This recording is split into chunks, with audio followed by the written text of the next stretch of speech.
नमस्ते सबैजनालाई। आज चाहिँ म हाम्रो अहिले यहाँको हाम्रो बदेलु हुने खोर कस्तो छ त्यो देखाउँदैछु।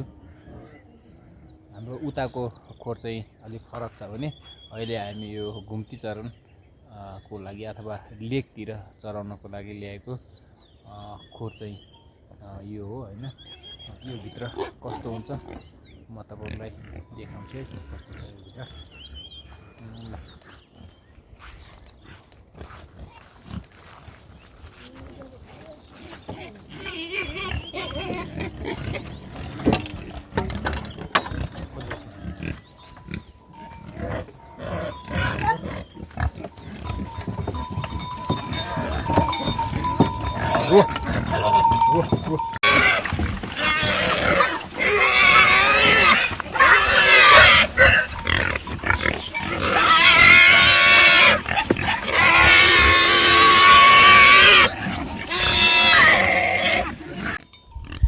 यो खोर चाहिँ हामीले बर्खाको लागि बनाएको खोर हो।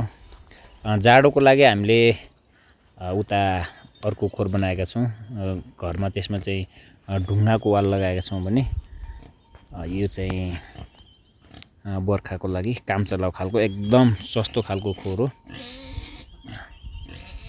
यहाँ चाहिँ बस्छन् यिनीहरू हैन। र कच्ची माटो छ मुन्नी र यसमा सोतरहरू हाल्दै हो। गाई भैँसीलाई सोतर हालेको जस्तो पार्टिसन छ। उतापट्टि पाठाहरू बस्छन् भने यतापट्टि यिनीहरू बस्छन्। यो भित्रबाट बाहिरको दृश्य है यस्तो देखिन्छ।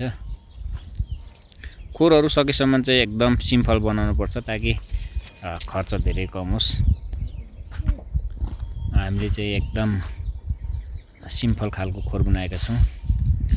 अब यसरी सोतरहरू लगेर त्यो खोरभित्र हालिदिन्छौँ है।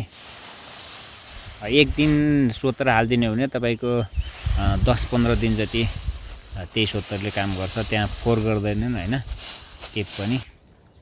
एक दिन हालेको सोतरले हामीलाई चाहिँ 10-15 दिन मजाले काम गर्छ। अनि 10-15 दिनपछि तिनीहरू बाहिरभित्र गर्दाखेरि धुलो भए हुन्छ। सकेसम्म त्यो धुलोलाई पोछेर फाल्दिने। हिलो त्यस्तो केही पनि हुँदैन। यिनीहरूले भित्र हिलो गर्दैनन् हैन।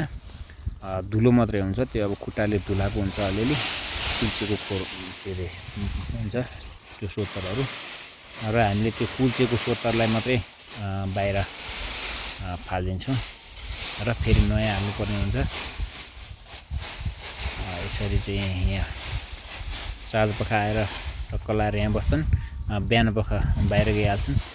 त्यही भएर यिनीहरूले चाहिँ भित्र गोठभित्र त्यति खासै खन्दा पनि खन्दैनन्। कच्ची भएको हुनाले कच्ची भए तापनि त्यो खन्दैनन् हैन। भित्र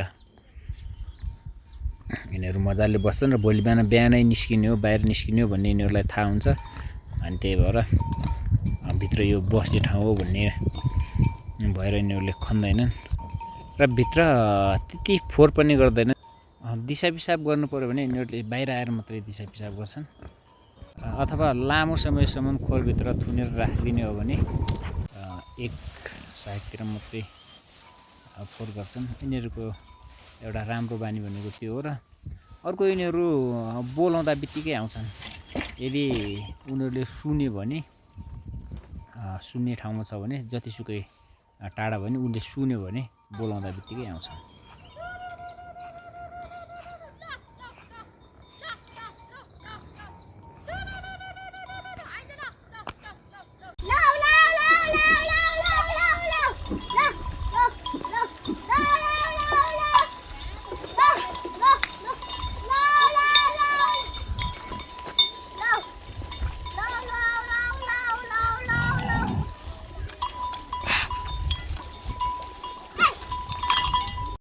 अनि यिनीहरू एउटा खोरमा 8-10 दिन बसिसकेपछि त्यसपछि जति टाढा गए पनि त्यो खोरमै बस्न आउँछ।